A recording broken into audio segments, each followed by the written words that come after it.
So I'm going to be talking to you guys today about measurement. In my role at Adobe, I work within the advertising cloud, and Adobe does a lot of things. So for those of you that are not familiar, the ad cloud is a DSP.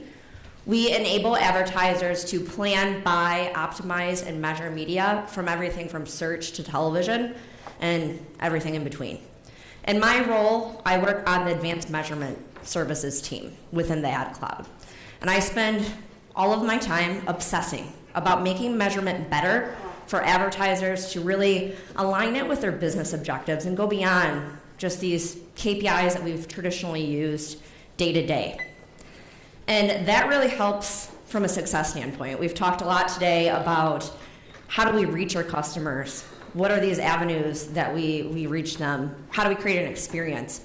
But it's also important as advertisers to understand, are we actually doing this right? Is it successful? There are two key questions when it comes to measurement that a good framework will help you address. One of them, how are my ads working? Very obvious. And where is my next best ad dollar spent? That's very important and crucial because we don't just want to say, yes, our ads worked, it was great, check a box with one metric.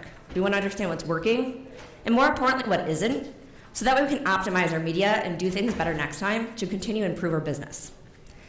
But I think that everyone in this room can agree that these two questions, while they seem super simple, it's not that simple. There are so many reasons why it's not that simple to just say, yes, they're working, no, they're not, and really understand if we're being effective with our media. I don't think I need to spend a ton of time talking to you guys today about the evolution of media. I think that's obvious. We're all consumers. But by a show of hands, to demonstrate this, how many of you only consume media on a television device that's not connected to the internet? How many of you consume media on a desktop device or mobile device? By a show of hands. And then by a show of hands, how many of you consume media on a television device that's connected to the internet? Very obvious. So we know that we can reach our customers and consumers across many different avenues and paths. And with that evolution of how we can reach them, we need to evolve the way that we think about measurement to make sure that we're aligning KPIs and having a common metric to measure across as this landscape changes and evolves. So today I'm going to be talking to you guys today about a few key things that hopefully you can take back with you to your organizations and apply to your day-to-day. First, how do you upgrade your real-time KPIs, those KPIs that we use to optimize media campaigns and really determine success today? How do we include a conversion measurement and really take that to the next step? Third thing, how do we understand if our ads are actually working? We're going to be talking about incrementality. So really understanding, is there an incremental action being taken? And then lastly, how do we tackle cross-screen challenges as digital marketers as we bring in channels like connected television that have both components of traditional advertising with the power of digital and being able to target? So let's jump in.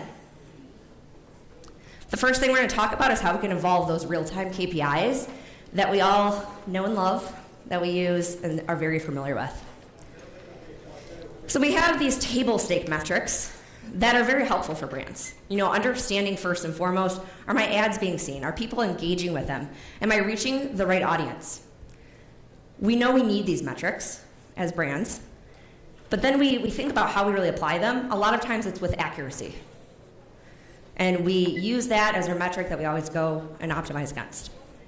However, there are ways that you can really improve upon an accuracy metric. We'll use things like viewability percentage or on-target percentage. All of these are percentage-based to understand out of the people that you reach, how many of those saw your ad or were on target. So I'm going to be speaking to you guys today about how you can take those metrics and move them to the next step to really evolve the way that you think about them to better align with business objectives and not just KPI and a percentage-based metric. I'm going to first pick on viewability a little bit. While it's a very widely used metric, how many of you in this room use viewability percentage as a metric? Hopefully a lot of people, right? It's an accuracy metric. We want our ads to be seen when we run digital ad campaigns. So viewability is used across the board to really determine that. And while it's a really great metric for understanding are your ads being seen, it's somewhat limiting in the way that you think about it. And let me show you an example here. We're gonna do a little exercise here of a trade-off between accuracy and volume using the metric of viewability percentage, which is that accuracy metric. We're going to evaluate 2 different ad executions, and then we're going to ask ourselves, where is my next best ad dollar spent? First ad execution here. I delivered 2 impressions, both of which are viewable. 100% viewability, beautiful, right? Then I deliver my second ad execution here, a little bit more efficient. I deliver 6 ads, half of which are viewable. If we are optimizing to our accuracy metric of viewability rate, we would definitely go towards that ad execution with 100% viewability, of course. But at the end of the day, if our business objective and goal is to get as many viewable ads out there as possible, my next best ad dollar is actually spent on my execution over here on my left. So how do we combat that? A lot of advertisers have already started to take the initiative to take to the next step of these metrics, which we'll call efficiency metrics. So it's taking those accuracy metrics, upgrading them with efficiency. And that's incorporating cost and volume into the equation. So this is things like VCPM and incorporating cost with that metric that you use. I'm gonna give you an example of this here, of using an efficiency metric that we call quality CPM for this advertiser. They were taking into account cost, viewability, and on-target percentage. And they were really trying to understand, out of the 3 targeting options that they had while they're running their ad campaign, where should they invest their dollars? Where is it going to be working the hardest for them at the end of the day? Which I think is a challenge that we all face as we run media. So let's take a look at this. First, evaluating it on a CPM basis. We can see here there's some fluctuation due to the cost of data. Viewability percentage, very similar. On-target percentage, top 2 are a little bit higher when you look at OTP. But then we use that quality CPM, which was an efficiency metric, combining those different components to take it to the next level. And that is incorporating your CPM, your viewability rate, and your on-target percentage. And you can see here that the clear winner is the top, which was our passion point targeting. One thing that we did not take into account with that metric as we were upgrading it is the actual reach and how many unique users we're actually able to reach with each tactic. I'm going to do another little exercise here comparing 2 different tactics, and we're going to be looking at the trade-off between volume and reach. First, ad execution. I delivered 8 impressions, but only to 2 people. The next ad execution here, I delivered 4 impressions, but to 3 people. So if I'm trying to reach as many customers as possible, my next best ad dollar is actually spent over here on my left again, even though I delivered less in volume of impressions. So how do we take this and evolve this into our day-to-day and our KPIs? We go from our accuracy metrics that have been readily available to moving it into efficiency metrics, and now we'll have what we call these super metrics that incorporate reach into the equation. They're a little bit of a mouthful, and I know we all love a good acronym. They're really long ones. Things like cost per viewable unique, cost per target unique, cost per on-target viewable unique. So incorporating all those different components of not only your accuracy, your cost, your volume, but unique reach as well. So let's go back to that story that we were just talking about with those 3 different tactics with targeting. Looking at this, we'll start out with our quality CPM, since we just left off on that, knowing that the passion point targeting was where we were seeing the highest level of performance. Now we're going to factor in how many viewable on-target uniques we were able to reach. So again, that's looking at unique reach that were also viewable.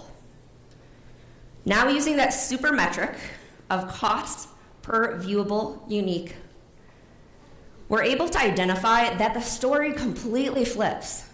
And if our main business goal and objective is to reach as many on-target, unique customers that are seeing our ads as possible for the most efficient cost, our next best ad dollar is actually spent on that demo targeting.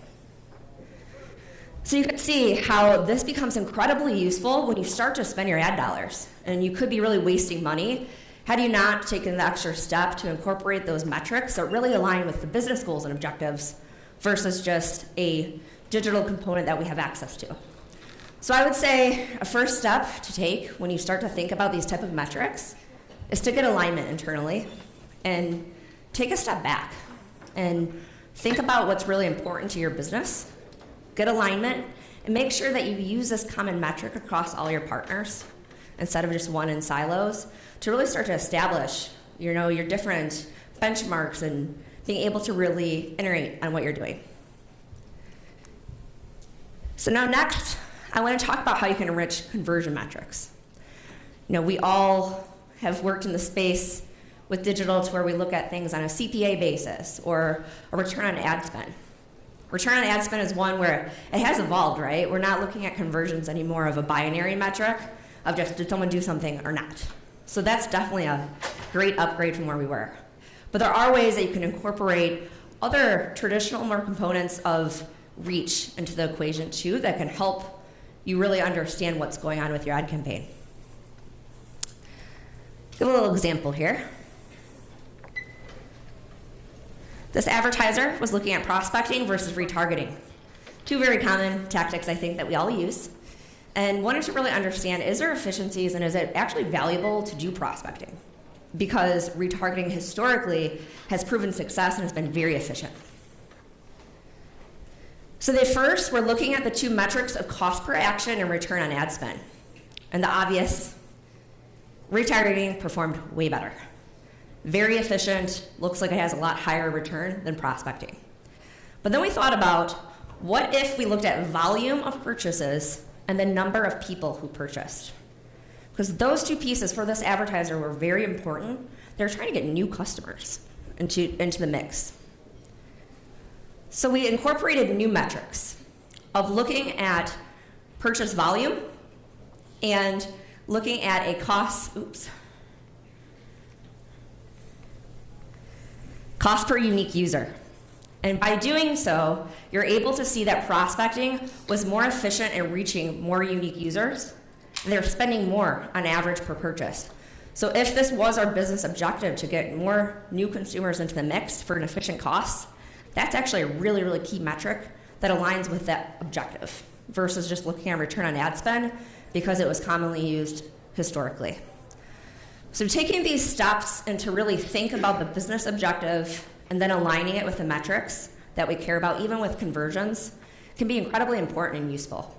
This advertiser was able then to take back the way of this framework and use this as an ongoing basis to justify new tactics and new audiences that they were delivering to. Now next, we, as advertisers, we deliver ads to people, especially in the digital world. They go take action, they go in the store and purchase.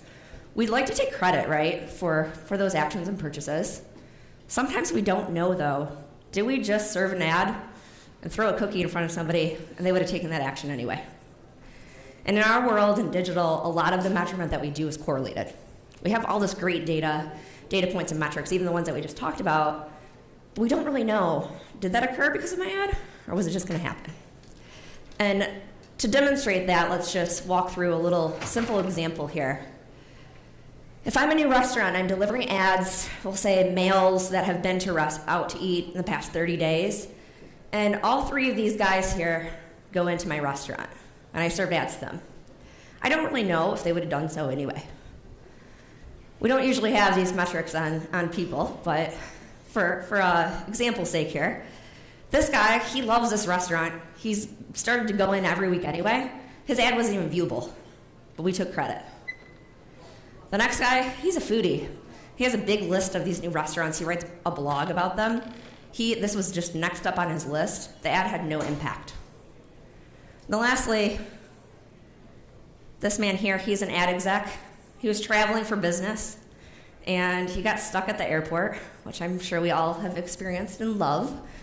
And he was like, oh, I completely forgot to book a reservation. He happened to see an ad that sparked that. That ad had an impact of why he went in. But how do we really solve for this issue, knowing that we can't have all these background information about our customers as we're delivering ads? And the answer to that is control groups. Control groups are really what helps provide a North Star to understand what would happen regardless of advertising, to really isolate the true impact that our ads have. I'm going to go through an example here for Redbox. Redbox is historically a DR client of ours. They're very focused on those hard, fast yard metrics. But they've taken a step back in their approach and the way that they address their advertising campaigns to really want to understand, do different tactics actually have an impact at the end of the day, an incremental impact? Or are they just wasting their money on tactics that would just recur regardless of ads being served?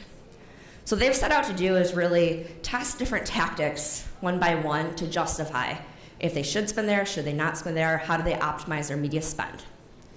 And they started running experiments with us. Within the Adobe Ad Cloud platform, we have a product called Experiment Designer, which allows us to set up and run ad experiments.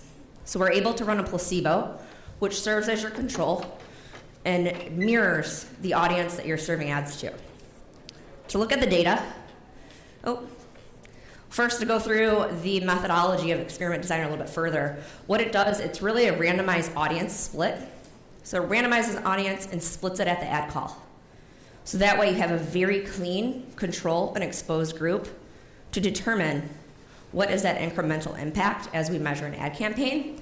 And it's built directly within the buying platform, so you're able to see these results in real time to action off them. Looking at their data here, and it's looking at two tactics. One of them was cart abandoners that were of their lapsed customers, and then the other was cart abandoners of people that were active.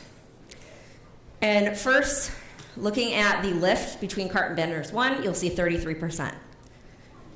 Then looking at the lift of return on ad spend with the other tactic, you can see it's a lot higher. They were able to tie that back to understand that incremental revenue and how that impacts their business at the end of the day, to understand they can really just move forward with the one tactic and nix the old one. At that point, they were able to optimize their ad spend towards what they knew was having an incremental impact. They were able to show that their ads caused the action to be taken.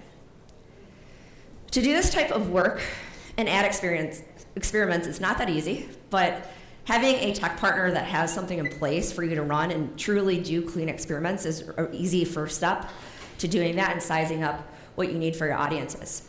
So an advertiser like Redbox, they were able to take this and they've now applied it to almost everything within 2019 of what they're testing and learning. And they're continuously evolving the way that they run their media to make sure that they're getting the most incremental impact as they optimize their ad spend.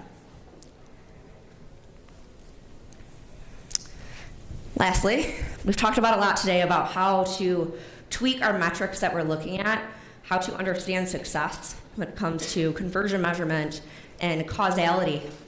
But then what about these challenges that we have as digital marketers when we think about things like CTV? By a show of hands, how many of you guys have started running connected television with your ad campaigns? So a handful of you guys. With connected TV, it's definitely growing. And as digital marketers, sometimes CTV sits with the broadcast team. But CTV is something that has the power of branding in traditional television, but then all the great things about digital. You're able to apply data and reach more specific audience. You're able to get measurement that's beyond just what household was served to. And you can start to incorporate that into your digital buy and really understand how those two can be powerful together. I'm going to first go through and touch on what methodology is used when we think about measurement across screens. I'm talking about CTV specifically because it does fit in that digital landscape in our world of how we reach our customers. It can be a great extension. A lot of times we think of CTV, it's just totally broadcast world, but we find a lot of times cord cutters. They are digitally forward customers. And the way that, I'm going to speak to the way that Adobe leverages this type of measurement, but a lot of other third parties too have opportunities for you to access this. We do have a proprietary household level device graph that enables you to understand which household you're serving a CTV ad to, and then what digital IDs fall within that household. So you're able to do some really interesting things when you think about measuring CTV as it relates to people doing things online and taking actions. And that goes well beyond just, we served an ad, we know CTV is viewable, we know that it has high completion rates, but what does that mean for our brands? I want to give a couple examples here of some data on the way that we use this type of measurement at Adobe, which really gives advertisers a huge advantage when leveraging this channel and starting to incorporate it into their digital buys. First, we do reach frequency measurement that's completely cross-screen, which gives you the ability to see, how does CTV fit in with my digital buy? Is there overlap? Am I hitting a more unique audience as I'm going through?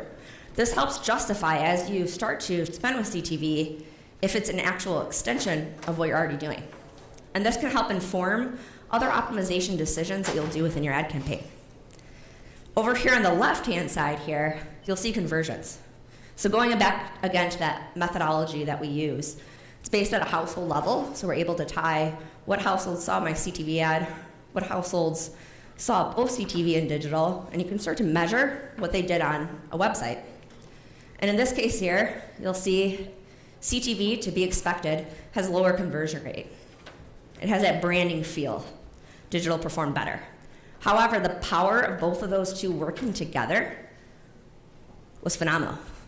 Shows here that there's really a lot of synergies that you can have between these two formats, and helps you really inform the way that you can optimize to spend your money where you're going to get the results.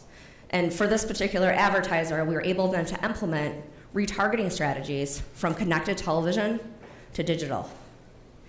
And before, that wasn't really possible when you think about TV. So that is why CTV really fits in this digital world, because you're able to have these type of synergies and do this. Another example here, when we think about app delivery, a lot of times there's still this fear that exists that if we run on CTV, people are just going to see my ad over and over again. Because as consumers, I'm sure we've all experienced that. It's really annoying. It creates a very poor experience. You're like, man, I just saw that ad for like the 10th time, and I've been sitting watching a show for like only just an hour here. There's a way to prevent that. And a lot of times that happens, that poor experience happens because of silos. Very much like the digital space. If you have things siloed over here, and you're starting to run your media, you don't really know how they work together if they're sitting in different pockets. And if you're running a connected television campaign with your private deal over here, you're running in a couple DSPs, you might just be hitting the same people. Within Ad Cloud, we give you the ability and the power and control to be able to have a full view and look at that within one platform to look at frequency. In this case study here, that's exactly what happened. We consolidated to get that view. So then it gives the marketer the control to create that experience that's really necessary and to not overwhelm our customer with ads. And it helps us maximize out on the dollars that we're spending. So we're able to understand where we're seeing too high a frequency, start to cap that, hold our publishers accountable to really maximize out on our investment. The other thing that's really important to think about is unique audiences within connected television as it relates to digital.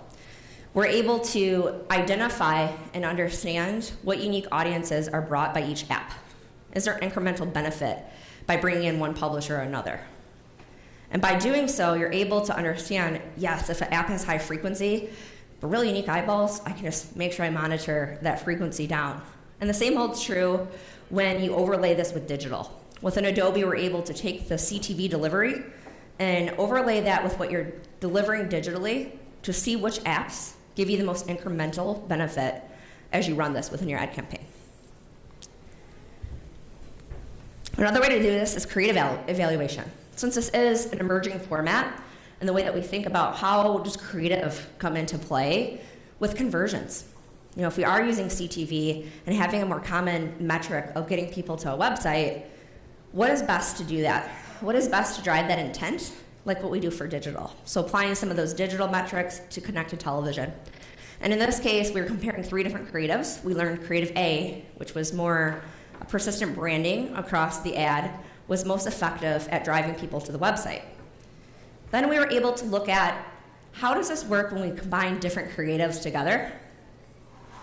And we learned that creative A and creative B combined really gave us a lot higher conversion rate than the other 2 just alone.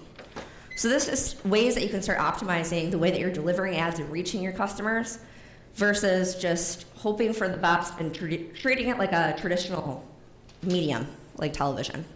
So we're able to really digitize what we're doing from a more traditional landscape into our world to align it to a common metric and goal. And I'll leave it at this when it relates to cross-screen measurement and connected television digital.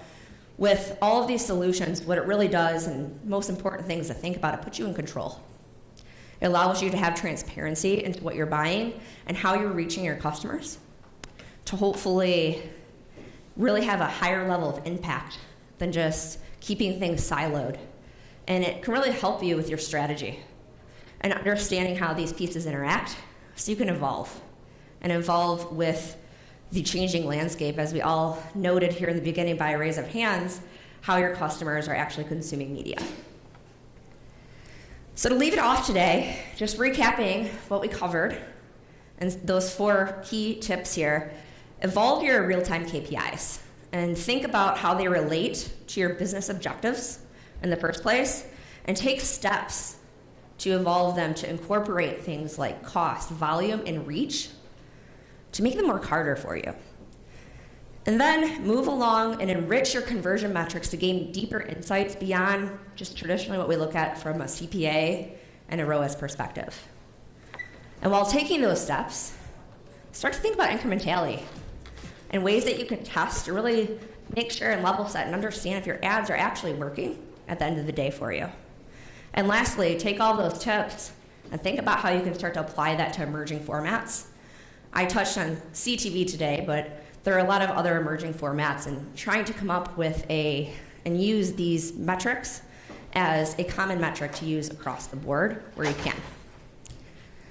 And thank you guys. Do I have time for questions or good? Okay.